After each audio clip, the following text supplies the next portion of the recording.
All right, let's get right into it. There is a massive race happening right now, a battle between the biggest names in tech to build the one app to rule them all. The super app, that single platform for absolutely everything you do online. You've got giants like Elon Musk at X, and you've got Sam Altman from OpenAI, and they're all publicly chasing this exact same dream. And their ambition? It's colossal. They want to wrap up your messaging, your social media, all your shopping, and your entire financial life into one single seamless experience. But as it turns out, building something like that is, well, it's incredibly difficult. And you know what the biggest hurdle is? It's this global minefield of financial regulations. I mean, even X, with all of its resources, had to pull its money transmitter license application in New York. Just getting approval in every single US state, let alone the rest of the world, is such a monumental task that it has slowed even the biggest players to a crawl. Which brings us to a really fascinating question, right? If the Goliaths of the tech world are struggling with the very foundation of this thing, how has a different, lesser-known company claimed that they've already cracked the code and have built a true, globally compliant super app from the ground up? So in this explainer, we are going to break down their entire model. We'll look at the race itself, we'll dive into KeyZane's blueprint, their so-called regulatory shield, this wild concept they call Uberized cash, their economic model, and then we'll ask, could this really be the key to onboarding the next billion users? Let's start with the company right at the center of all this, KeyZane. It was founded back in 2020 by an inventor, Dr. Severin Kezeu. Now here's the thing. Unlike the tech giants who are trying to bolt payment features onto their existing social networks, KeyZane was built from day one as a fully integrated ecosystem. And their mission statement here is really telling. It's not just about mashing together a social network and a marketplace. They're also integrating day-to-day lifestyle management and this really unique safety feature they call anti-collision. We're going to get into what anti-collision means in just a moment, but just know it's basically an AI-powered safety net. So what does this all-in-one platform actually do? Well, at its core, it's a social network, a global marketplace, and a digital wallet all rolled into one. The whole thing is powered by their patented ORP technology. That stands for Operations Resource Planning, which is like the central nervous system for the whole platform. But that most unique piece? It's that anti-collision feature. It actually uses AI to give users a kind of sixth sense, anticipating risks in your personal and professional life to help save you time, money, and maybe even more. The whole idea is to create one single, safe space to manage your entire world. Okay, but what about that legal minefield we talked about earlier? This is where KeyZane's strategy gets really clever.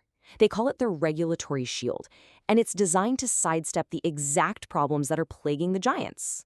So the crucial piece of the puzzle is this, the KeyZane coin, or KZC. It is an internal closed-loop virtual currency, and it's pegged 1-to-1 with the US dollar. Now here's the key. It is legally classified as not a cryptocurrency, not e-money, and not a speculative asset. Think of it more like airline miles or maybe in-game credits from your favorite video game. This specific legal classification is the absolute cornerstone of their entire global strategy. So how does this actually work in practice? Let's follow the money. A user wants to top up their account. They pay real money, we're talking dollars, euros, you name it, to a regulated partner like Stripe. KeyZane then credits their wallet with the equivalent amount in KZZ. Inside the app, every single transaction happens using only KZZ. Then, when a user wants to cash out, KeyZane sends US dollars to another regulated partner, like Wise, who then handles the final payout in the user's local currency. You see the trick? KeyZane itself never touches foreign fiat currency, which keeps its operations incredibly clean and compliant. And this right here really shows you the impact of that model. In places with incredibly strict financial rules, like the EU or parts of Africa, traditional cash agent models are often flat out forbidden for foreign platforms. But KeyZane's peer-to-peer model, it's allowed. This is a complete game changer because it means KeyZane can potentially operate in massive markets that are totally closed off to its competitor. So what exactly is this peer-to-peer model they call Uberized cash? Well, it's their solution to that classic last-mile problem in finance. How do you turn your digital value back into physical cash in your hand, especially if you live in a place without a bank on every corner?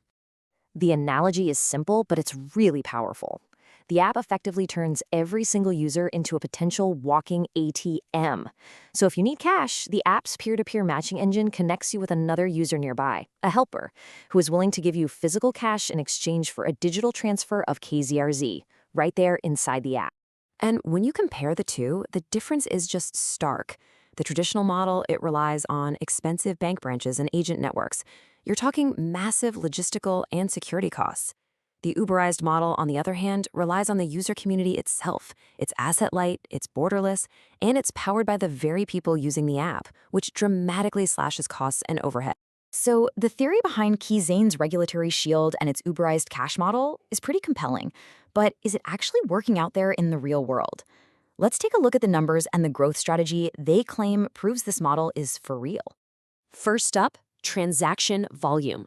Even with just their minimum viable product, their MVP, the platform has already processed over $11.2 million in transactions. So this isn't just a concept, it's a functioning, breathing economy. And it's not just individuals either.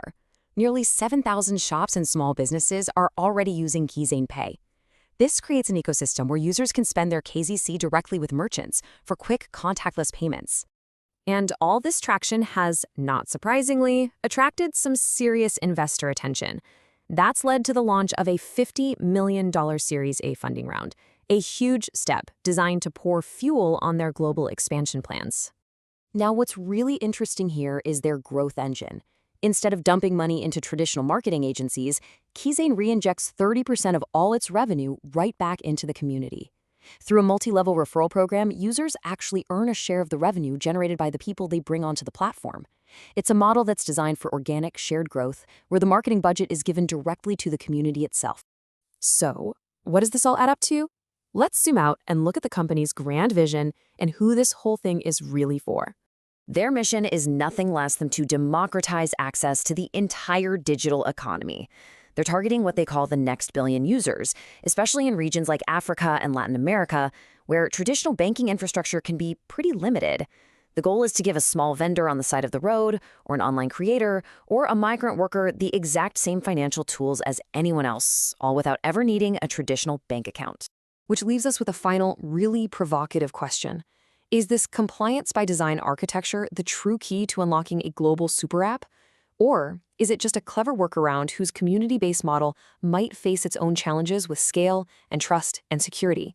Challenges that the tech giants, once they finally solve their own regulatory puzzle, could try to overpower with just sheer resources. The race for the everything app, folks, is far from over.